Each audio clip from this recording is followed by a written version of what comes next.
আসসালামু আলাইকুম প্রিয় ছাত্রছাত্রীরা, আমি শহীদুল্লাহ স্যার। আমরা বিগত কিছুদিন যাবৎ প্রবলেম বেস লার্নিং বা প্রবলেম বেস কোয়েশ্চেনগুলো আলোচনা করতেছিলাম। আজকে বোধহয় আমাদের 4 নাম্বার ক্লাস প্রবলেম বেসের উপরে। এবার একটা নমুনা প্রশ্ন আমরা এরকম দেখতে পারি যে এ ইয়ং গার্ল এজে 20 years present to you with pregnancy, ankle edema, raised blood pressure and proteinuria. What is your diagnosis? What is risk approach? দেখো পয়েন্টগুলো কিন্তু কি বলা হলো মেইনলি, যে প্রেগন্যান্সি, অ্যাঙ্কেল ইডিমা, ব্লাড প্রেশারটা বেশি আছে আর প্রোটিনিউরিয়া আছে। বোঝা যাচ্ছে যে এটা এমসিএইচ এর একটা প্রশ্ন। এটা পিইটি, প্রি অ্যাক্লাম্পটিক টক্সিমিয়া। দাবা তাহলে বললাম যে আমার ডায়াগনোসিসটা হচ্ছে প্রি অ্যাক্লাম্পটিক টক্সিমিয়া। এরপরে প্রশ্ন এখান থেকে জিজ্ঞাসা করবে যে তাহলে প্রি অ্যাক্লাম্পটিক টক্সিমিয়া এটার কমপ্লিকেশন কি হইতে পারে যদি চিকিৎসা ঠিক মতো করা না যায়, তাই না? কি হইতে পারে? আনসার তো এরকম দিবা যে টক্সিমিয়া হয়ে যাবে, টক্সিমিয়া প্রেগন্যান্সি হয়ে যাবে। আমরা যেটাকে বলে যে ইপিলেপসির মধ্যে কনভালশন মধ্যে থাকবে, হ্যাঁ, টক্সিমিয়া প্রেগন্যান্সি হইলে। তো যদি এখানে প্রশ্ন হয় যদি একটা তোমার অ্যাক্লামসিয়া প্রিভেন্ট করার জন্য আমরা কি ব্যবস্থা নিব, অ্যাক্লামসিয়া প্রিভেন্ট করার জন্য কি ব্যবস্থা নিব, এইটা হলো মূল প্রশ্ন এখানকার। অ্যাক্লামসিয়া প্রিভেন্ট করার জন্য আমার তাহলে ব্যবস্থাটা হবে যে আমরা যে স্টেজটা পাইলাম পিইটি, প্রি অ্যাক্লামটিক টক্সিমিয়া, সেই অবস্থায় আমার চিকিৎসা করতে হবে কেন অ্যাক্লামসিয়া না হয়। একটা প্রশ্ন জিজ্ঞাসা করে দিলে প্রি অ্যাক্লামসিয়া সাথে অ্যাক্লামসিয়ার পার্থক্য কি, কখন বলবো? খেয়াল করে কথাটা, কখন বলবো অ্যাক্লামসিয়া হয়ে গেছে? যখন পিইটির পেশেন্টটা কনভালশন শুরু হয়ে যাবে, খিঁচুনি শুরু হয়ে যাবে, তখনই সে অ্যাক্লামসিয়া চলে গেল। আমার টার্গেট হচ্ছে অ্যাক্লামসিয়া না হওয়া। আমাদের দেশে এমএমআর বেশি, তাই না? এমএমআর বেশি একটা বড় কারণ হচ্ছে অ্যাক্লামসিয়া। অ্যাক্লামসিয়াটা প্রিভেন্ট করতে পারলেই আমার এমএমআরটা কমানো যাবে। তাহলে কি করতে হবে আমার এখানে? অ্যান্টিন্যাটাল কেয়ার, অ্যান্টিন্যাটাল কেয়ারটা জোরদার করতে হবে। ঘুরে গেলে তাহলে আমার টার্গেট, আমার মূল প্রশ্ন হচ্ছে অ্যান্টিন্যাটাল কেয়ারে অ্যান্টিন্যাটাল চেক আপ দিতে হবে। এবং চেক আপ দিয়ে যদি আমি তাকে এই স্টেজে পেয়ে যাই, পিইটি অবস্থায় পেয়ে যাই, তাহলে যদি আমি মেজার নিই তাহলে তো অ্যাক্লামসিয়া প্রিভেন্ট করা গেল, আলটিমেটলি এমএমআর কমানো যাবে, তাই না? প্রশ্ন কিন্তু এইভাবে ঘুরে গেলে এমএমআর চলে যাবে যে আমাদের দেশে এমএমআর রেট বেশি কেন, এমএমআর কমানোর জন্য কি করা যায়। তাহলে আমরা এই কথাগুলো বলবো যে পিইটি ডায়াগনোসিস করতে পারলে অ্যাক্লামসিয়া কমানো যাবে। আর পিইটি ডায়াগনোস করার জন্য কি কি লাগতেছে দেখো, ankle edema, raised blood pressure, proteinuria, এই তিনটার মধ্যে একটা দুটা যাই পাই তাহলে আমি সাবধান হয়ে যাব, তখন তার প্রেশারটা আমি কন্ট্রোল করার চেষ্টা করব। এবং এই কাজগুলা কিন্তু একদম বাড়ির কাছে বসে সম্ভব। আমরা এখন যেটা সিসি বলি, কমিউনিটি ক্লিনিক, সবগুলোই করা যায় এখানে। ইডিমে আছে কিনা একটা বোঝা যাবে, তারপরে তোমার ব্লাড প্রেশার আছে কিনা বোঝা যাবে। আর হিট কোয়াগুলেশন টেস্ট তো খুবই ইজি, এটা তো ওই গ্রামে গঞ্জে সবখানে করা যায়। এই তিনটা কাজ করলে কিন্তু আমি পিইটি অবস্থা ধরে ফেললাম। ধরে আমি যে মেজার নিয়ে নেই এখানে, তাইলেই তো আর অ্যাক্লামসিয়া হলো না, হ্যাঁ? কত ইজিলি করা যায়। আর না হলে দেখো একদম ডেথ, মারা যাচ্ছে। আমাদের দেশে মাতৃ মৃত্যুর হার এখানে কিন্তু বেশি। তারপরে প্রশ্ন জিজ্ঞেস করবে যে মাতৃ মৃত্যুর হার আমাদের দেশে কত, কিভাবে কমানো যায়, শিশু মৃত্যুর হার কত, তাই না? ওই প্রশ্নগুলো আইএমআর, এমএমআর, এখান থেকে ওই প্রশ্নগুলো চলে যাবে। তোমরা তাহলে এগুলা রেডি রাখবা। তারপরে দেখো একটা প্রশ্ন এরকম, a mother has brought her 6 years old child to you. The child has been suffering from rheumatic fever, secondary prevention। এটা আমরা আলোচনা করছি আগের ক্লাসে, যে সেই একই কথা, 18 বছর বয়স পর্যন্ত চিকিৎসা চলবে, কিন্তু কমপক্ষে 5 বছর হইতে হবে। আর যদি অন্য কোনো কোমরবিড কন্ডিশন থাকে তাহলে চিকিৎসাটা আরো দীর্ঘস্থায়ী হবে। এই কথাটা মনে রাখবে। পরের প্রশ্ন দেখি এরকম, if a person works in dye industry for prolonged period, name of the type of cancer he develops, mention the risk factors for cancer। বোঝা গেল এটা, এটা কোথা থেকে প্রশ্নটা? অকুপেশনাল হেলথের প্রশ্ন, অকুপেশনাল হেলথ। তাহলে এটা যদি একটা মানুষের দীর্ঘদিন ধরে কাজ করতেছে রঙের ফ্যাক্টরিতে, ইন্ডাস্ট্রিতে, তার কি কি সমস্যা হইতে পারে? মূল সমস্যাটা তো আমরা জানি স্কিন ক্যান্সার। কি হবে? Skin cancer. আর কি? Bladder cancer. তাহলে যদি তোমার রঙের ইন্ডাস্ট্রিতে কাজ করে তাহলে এই সমস্যাগুলো হইতে পারে। এই প্রশ্নটা ঘুরে দেয় অনেক সময় যে ব্লাডার ক্যান্সার কোন ধরনের অকুপেশনে বেশি হয়, ব্লাডার ক্যান্সার কোন ধরনের অকুপেশনে বেশি হয়। এই দুটো প্রশ্ন কিন্তু খুবই প্রিয় প্রশ্ন, আমি কিন্তু প্রায়ই ধরি, আমার প্রিয় প্রশ্ন বিশেষ করে। তাহলে ব্লাডার ক্যান্সার বেশি হয় অ্যানিলিন ইন্ডাস্ট্রিতে, আর ডাই ফ্যাক্টরিতে যারা কাজ করে তাদের ব্লাডার ক্যান্সারটা বেশি হয়। তারপরে যে আদার অকুপেশনাল ক্যান্সার গুলা কি কি আছে, হ্যাঁ, অকুপেশনাল ক্যান্সার প্রিভেন্ট করা যায় কিভাবে, এই প্রশ্নটা এখান থেকে চলে যাবে। অকুপেশনাল ডিজিজ কি কি আছে, তারপরে তোমার এই অকুপেশন মানে হ্যাজার্ড গুলা কমানোর জন্য কি কি মেজার তুমি নিবা, সরি, নতুন অ্যাপয়েন্টমেন্টের সময় কি কি ফেসিলিটিস আমরা একটা রোগীকে দিব, একটা এমপ্লয়িকে দিব। এই প্রশ্নগুলো প্রায় ধর, যে একটা এমপ্লয়ি তার কর্মকর্তার কাছ থেকে বা অফিস থেকে কি কি সুবিধা পাইতে পারে, হ্যাঁ, এই ধরনের প্রশ্নগুলো কিন্তু এখানে চলে আসবে। আচ্ছা, পরে দেখো একটা প্রশ্ন এরকম হইতে পারে, এই প্রশ্ন, এই ধরনের প্রশ্ন আমরা আগে আলোচনা করছি, এই যে তুমি সদর হাসপাতালে অথবা উপজেলায় কাজ করতেছো, কোনো একটা ডিজাস্টার কথা বলে দিল, আর্থকোয়াক অথবা টর্নেডো অথবা ফ্লাড, এগুলো হইলেও তুমি কিভাবে ম্যানেজ করবা, এই ধরনের প্রশ্নগুলা আমরা আগেও পড়ছি। তাহলে এই প্রশ্নগুলো ওইভাবে হবে, এটা আর বললাম না, আগে আলোচনা হয়েছে। একটা প্রশ্ন দেখো,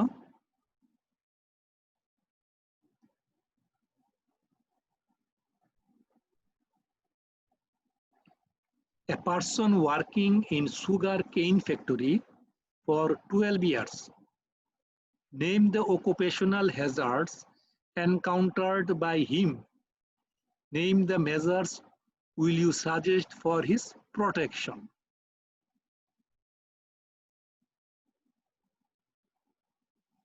একটা লোক দীর্ঘদিন যাবৎ মনে করো সুগার মিলে কাজ করতেছে, হ্যাঁ, অথবা আখ চাষের সাথে জড়িত আছে, কতদিন বলছে? 12 বছর, দীর্ঘদিন আর কি। তার কি সমস্যা হইতে পারে? এটাও কিন্তু অকুপেশনাল ডিজিজ থেকে প্রশ্ন। এই ধরনের দীর্ঘদিন কাজ করলে কি হবে, সুগার কেন কাজ করে তাহলে তার কি সমস্যা হইতে পারে দীর্ঘদিন কাজ করলে? ব্যাগাসোসিস, তাই না? ব্যাগাসোসিস হইতে পারে। আর যদি সে মনে করো এই প্রশ্ন ঘুরে দিল, সুগার কেন না করে স্যার বললো যে কটন ইন্ডাস্ট্রিতে কাজ করে, কটন ইন্ডাস্ট্রিতে কাজ করে, তাহলে তার কি প্রবলেম হইতে পারে? মানে স্যার জানতে চাবে যে তুমি কি শুধু এই প্রশ্নটা শিখছো না আশেপাশের প্রশ্নগুলো জানো। যে কটনে আমরা জানিয়ে রাখলাম যে বিজিনোসিস হইতে পারে, এইখান থেকে চলে যে প্রশ্নগুলা যে তাহলে নিউমোকোনিওসিস কি, এইটা ঘুরে গেলে কোথায় যাবে প্রশ্নটা? নিউমোকোনিওসিস, যে লাং ডিজিজটা হয়, ফাইব্রোসিস হয়, তখন জিজ্ঞেস করবেন যে নিউমোকোনিওসিস হওয়ার জন্য যে ডাস্ট ফাইবারটা রেসপন্সিবল, ডাস্টের সাইজ কত, তাই না? ডাস্টের সাইজ আমরা জানি 0.5 to 3 মাইক্রন, 0.5 to 3 মাইক্রন হচ্ছে সেই ডাস্টের সাইজ নিউমোকোনিওসিস হওয়ার জন্য। তারপর নিউমোকোনিওসিস সম্বন্ধে ডিটেলস তো প্রশ্ন করতে পারে। এখানে আরো কিছু প্রশ্ন এখানে এই রিলেভেন্টে হয়, আমরা ধরি সাধারণত যে তোমার নিউমোকোনিওসিসের জন্য যে ডাস্ট থাকে সেই ডাস্ট গুলা আমরা কিভাবে ভাগ করি। নিউমোকোনিওসিসের ডাস্ট গুলো আমরা যদি গুছায় বলি সুন্দর হয় না, যে কিছু আছে ইনঅর্গানিক ডাস্ট, কিছু অর্গানিক ডাস্ট, এইভাবে বললে জিনিসটা সুন্দর হয়। ইনঅর্গানিক ডাস্ট মনে করো যে কোল ডাস্ট, কয়লা, এখানে কি হয়? অ্যানথ্রাকোসিস। সিলিকা, যদি কেউ সিলিকন ফ্যাক্টরিতে কাজ করে, অ্যাসবেস্টোসিস, আয়রন, সিডেরোসিস, এরকম আর কি ইনঅর্গানিক ডাস্ট। আর অ্যানথ্রাকোসিস বলার সাথে সাথে কিন্তু জিজ্ঞাসা করবে what are the difference between anthracosis and anthrax, তাই না? অ্যানথ্রাক্স পড়ছি আমরা কমিউনিকেবল ডিজিজের মধ্যে, আর অ্যানথ্রাকোসিস হলো নন কমিউনিকেবল ডিজিজ। দুইটার কি পার্থক্য? এইভাবে যদি প্রশ্নটা রেডি রাখো তাহলে সুন্দরগুলা আর উত্তরগুলো সুন্দর করে দেওয়া যাবে। আর অর্গানিক ডাস্টের কিছু এক্সাম্পল চায়, অর্গানিক ডাস্টের আরেকটা নাম কি? Vegetable dust. মনে রাখো, অর্গানিক ডাস্টের আরেকটা নাম ভেজিটেবল ডাস্ট। অনেক স্যাররা কিন্তু এইভাবে প্রশ্নটা ঘুরাই করে। এটা বললাম যে কেইন ফাইবার থেকে হয় বেগাসোসিস, কটন ডাস্ট থেকে হচ্ছে বিজিনোসিস, টুবাকো থেকে যারা ধূমপান করে, টুবাকো ফ্যাক্টরিতে কাজ করে টুবাকোসিস। হ্যাঁ, এরকম হে আর গ্রেইন ডাস্ট নিয়ে বা ধান টান বা ওই পেডিতে কাজ করে তাদের হয় ফার্মার্স লাং। এই জিনিসগুলা কিন্তু খেয়াল রাখতে হবে, এইভাবে হয়। তাহলে আমরা আরেকটা প্রশ্ন দেখি। A group of industrial workers will be under surveillance for next 15 years and will be compared with healthy population. Observe the occurrence of lung cancer. Mention the type of epidemiological study. Mention the elements of this type of study.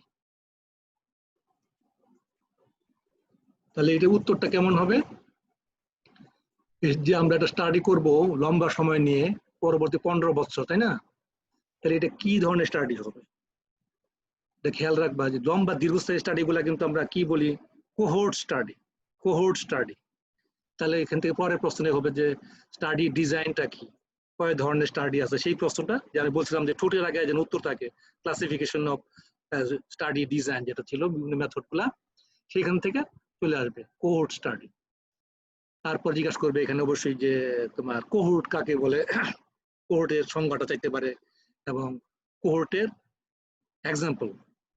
আর তার সাথে compare করবে হইলো community এবং কোহোর্টের মধ্যে পার্থক্য কি। Community এবং কোহোর্টের মধ্যে পার্থক্য কি, এই প্রশ্নটা কিন্তু আমি খুব বেশি করি। বোর্ডে কিছুই না পারবা তখন তো আমার প্রশ্নগুলো আমি করব, যে আমি তো ভাববো তোমরা এগুলো পারবা, তাই না? আমার প্রশ্ন যদি আমাকে বলতে না পারো তাহলে আর আশা করো না যে পাশ করবা। যেগুলো আমি বলি যে আমি বেশি ধরবো সেটা অবশ্যই আমি তোমাকে পাশ করানোর চেষ্টা করব। তারপর যখন আমারটাই আমাকে উত্তর দিবে না তখন এক্সটার্নাল কি বলবে? এক্সটার্নাল বলবে দেখেন স্যার আপনার ছাত্র কিছুই পারে না, তাই না? আমি যেগুলো বলতেছি এগুলো খেয়াল করুন। এখানে কোহোর্ট কাকে বলে, কোহোর্ট সাথে কমিউনিটির পার্থক্য কি, এইগুলো একটু খেয়াল রাখো। হ্যাঁ, আচ্ছা, আর কি প্রশ্ন দিচ্ছে এখানে? Mention the elements of this type of study. তার মানে কি কোহোর্ট স্টাডির কি কি এলিমেন্ট আছে, এটা তো আমরা পড়ছি ক্লাসের মধ্যে, তো ডিটেইলসে বলা যাবে না, এপিডেমিওলজি ক্লাসে পড়ছি। এলিমেন্টস গুলো দেখো আমরা বলতেছিলাম 5টা এলিমেন্ট ছিল, তাই না? এলিমেন্টস অফ কোহোর্ট স্টাডি, তাহলে 5টা এলিমেন্ট ছিল। একটা ছিল 1 number selection of study subject, 2 number obtaining data on exposure, 3 number selection of comparison group, 4 number follow up, 5 number analysis. এই প্রশ্নটা কিন্তু পোস্ট গ্রাজুয়েশন বা এফসিপিএস ও থাকে, ভর্তি অ্যাডমিশন টেস্টের মধ্যে এই ধরনের প্রশ্ন থাকে যে কোহোর্ট স্টাডি কি কি এলিমেন্ট আছে। হ্যাঁ, তার সাথে ধরতে পারে যে টাইপস অফ কোহোর্ট স্টাডি, 3টা টাইপ আমরা বলছিলাম না? Prospective cohort study, retrospective cohort study, আর combination of retrospective and prospective cohort study. এই তো হয়ে গেল কোহোর্ট স্টাডি। তারপরে এটা তো আর সময় পাইলে আমরা এপিডেমিওলজির উপরে যদি ক্লাস নিলে ডিটেলস আমরা করতে পারবো। আরেকটা প্রশ্ন দেখি। A patient has come to our country by air from a yellow fever prevalent area. What measures will you advise to prevent the spread of yellow fever from this person in our country? তাহলে এখানে উত্তরটা কি হবে? যে yellow fever আসছে এরকম জায়গা থেকে কিছু লোক আসছে আমাদের দেশে বিমানে করে, তাকে আমরা কি ব্যবস্থা নিলে আমরা ইয়েলো ফিভার থেকে স্প্রেডটা আমাদের দেশে ফিরাইতে পারবো? এই প্রশ্ন কিন্তু এই ধরনের প্রশ্ন আমরা আগে কয়েকটা পড়ছি, ঘুরায় ঘুরায় কিন্তু সেই কোয়ারেন্টাইন আর আইসোলেশনে চলে যাবে, কোয়ারেন্টাইন আর আইসোলেশন। আর ইয়েলো ফিভারের সাথে কিছু প্রশ্ন থাকে যে ইয়েলো ফিভারটা কোন কোন দেশে বেশি হয়, আমাদের দেশে হওয়ার আশঙ্কা আছে কিনা, ভ্যাকসিন আছে কিনা। হ্যাঁ, ভ্যাকসিনের সাথে কিন্তু অনেকগুলা প্রশ্ন আছে, এখানে প্রায় জানা থাকতে হবে। হ্যাঁ, এটা একটা স্যার ভ্যাকসিন আছে, নাম হচ্ছে 17D ভ্যাকসিন। 17D ভ্যাকসিন এটা একটা এটুনিয়েটেড টাইপের ভ্যাকসিন। এটার সাথে যে প্রশ্নটা করবে যে এই ভ্যাকসিনটা তুমি আজকে দিলেই কি তুমি কার্যকর হয়ে যাবে কিনা, তা কিন্তু হবে না। তুমি ভ্যাকসিনটা তো নিয়ে যাবে, মনে করো তুমি যে জায়গায় যাচ্ছ সেই দেশে ইয়েলো ফিভার হওয়ার আশঙ্কা আছে, হ্যাঁ, তাহলে তোমার যে ভ্যাকসিনটা নিয়ে যাবে এটা কিন্তু সার্টিফিকেট নিতে হবে আমাদের দেশ থেকে, ডাক্তারের কাছ থেকে, যে আমি আজকে ভ্যাকসিন দিছি। এবং আজকে ভ্যাকসিন দিলেই কিন্তু তোমাকে কালকে ওই দেশে এয়ারপোর্টে ঢুকতে দিবে না, এটা মনে রাখো। তাহলে আজকে ভ্যাকসিন দিলে 10 দিন, মিনিমাম 10 ডেজ, 10 দিন পরে সেই ভ্যাকসিনটা কার্যকর হবে। ওই দেশের এয়ারপোর্টে গেলে ওই দেশের যে তারা কোয়ারেন্টাইন অফিসার আছে এয়ারপোর্টে, তারা দেখবে যে ভ্যাকসিনটা কবে দেওয়া হয়েছে। এর আগে হিসাব করে যাবা, যে যে দেশে যাচ্ছ সেই দেশে যাওয়ার আগে কমপক্ষে 10 দিন আগে ভ্যাকসিনটা দিতে হবে। আর পরের প্রশ্ন করবে যে একটা ভ্যাকসিন দিলে আবার কতদিন কার্যকর থাকে। তাহলে একটা ইয়েলো ফিভার ভ্যাকসিন মনে রাখো 10 বছর কার্যকর থাকে, 10 বছর পর পর দিতে হবে। আর দেওয়ার 10 দিন পরে সেটা ইফেক্টিভ হয়। আর এখানে একটা জিনিস ইম্পর্টেন্ট হচ্ছে যে একটা জিনিস থাকে রিসেপটিভ এরিয়া। রিসেপটিভ এরিয়া বলে ইয়েলো ফিভারের জন্য রিসেপটিভ এরিয়া কোনটা? আমাদের এই সাবকন্টিনেন্টটা রিসেপটিভ। তার মানে কি ইয়েলো ফিভার নাই, কিন্তু ইয়েলো ফিভার হওয়ার মতো পরিবেশ আছে। ইয়েলো ফিভার হওয়ার মতো পরিবেশ আছে কিন্তু বর্তমানে নাই, সেটা হচ্ছে রিসেপটিভ এরিয়া। তাহলে আমাদের এই সাবকন্টিনেন্টটাও একটা ইয়েলো ফিভারের জন্য রিসেপটিভ এরিয়া। ইয়েলো ফিভার থেকে চলে যাবে তোমার যে আদার আরবো ভাইরাল ডিজিজ, ওই দিকে চলে যাবে। আরবো ভাইরাল ডিজিজ কি কি আছে তাহলে ওই জিনিসগুলা তোমার পড়তে হবে, এই লিস্ট গুলা পড়বা। কমিউনিকেবল ডিজিজ চলে যাবে, যার ডিজিজ গুলো আমরা জিজ্ঞাসা করছি যে তোমার কমিউনিটি মেডিসিনের ভাষায় আমরা ডিজিজ গুলাকে কিভাবে ভাগ করছি, মেডিসিন ওয়ালারা একভাবে ভাগ করছে, সিস্টেম ধরে ধরে আমরা করছি communicable disease and non communicable disease, এভাবে বলবা। তারপর জিজ্ঞাসা করবে যে নন কমিউনিকেবল ডিজিজের কিছু এক্সাম্পল দাও, কমিউনিকেবল ডিজিজের কিছু এক্সাম্পল দাও। তারপরে তুমি যে বললা যে এখানে ভ্যাকসিন আছে, যে 17D ভ্যাকসিন আমরা বললাম এই প্রশ্নটার সময়, তখন চলে যাবে যে ভ্যাকসিন কাকে বলে, কয় ধরনের ভ্যাকসিন আছে, হ্যাঁ, তারপরে তোমার কোন ভ্যাকসিনটা ইফেক্টিভ বেশি, কোন কোন ডিজিজের এগেইনস্টে, কোনটা কিল্ড ভ্যাকসিন, কয়েকটা লাইফ এটিনিউটেড ভ্যাকসিন, টক্সয়েড আছে, তাই না? এরকম 5 ধরনের আছে। এখান থেকে খুব এমসিকিউ প্রশ্ন আসে কয়েকটা, যে following are the killed vaccine, following are the killed vaccine, true false কয়েকটা দিয়ে দিল, কিল্ড ভ্যাকসিন দিল, কিছু লাইভ এটিনিউটেড দিল, কিলটা কিল্ড কোনটা এভাবে হতে পারে। আর আরেকটা প্রশ্ন আজকাল খুব চালাকি করে, গত বছর দেখলাম বেশ কয়েকজন ভুল করছো এই প্রশ্নটা, এই ধরনের আর কি। আমরা জানি যে এমসিকিউ এর মধ্যে কি থাকে, একটা থাকে স্টেম, একটা থাকে কিছু থাকে ব্রাঞ্চ, একটা হেডলাইনে কিছু বলা হয় এটাকে বলে স্টেম, আর কিছু অল্টারনেট থাকে 4-5টা, তাই না, ট্রু ফলস লেখার জন্য। যে হেডলাইনটা ভালো করে পড়বা।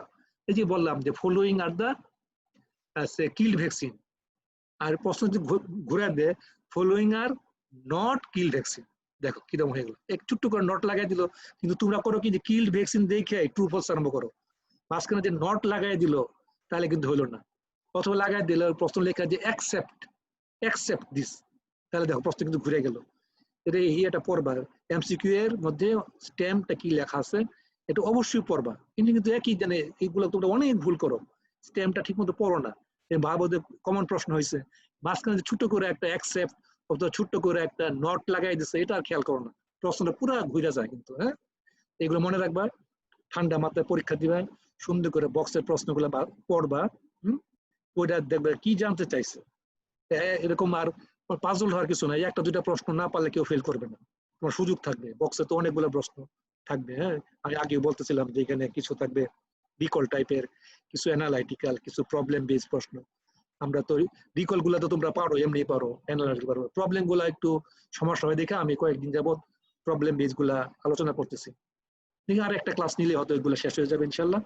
আজকে এই পর্যন্ত থাক, ভালো করে পড়াশোনা করি সবাই।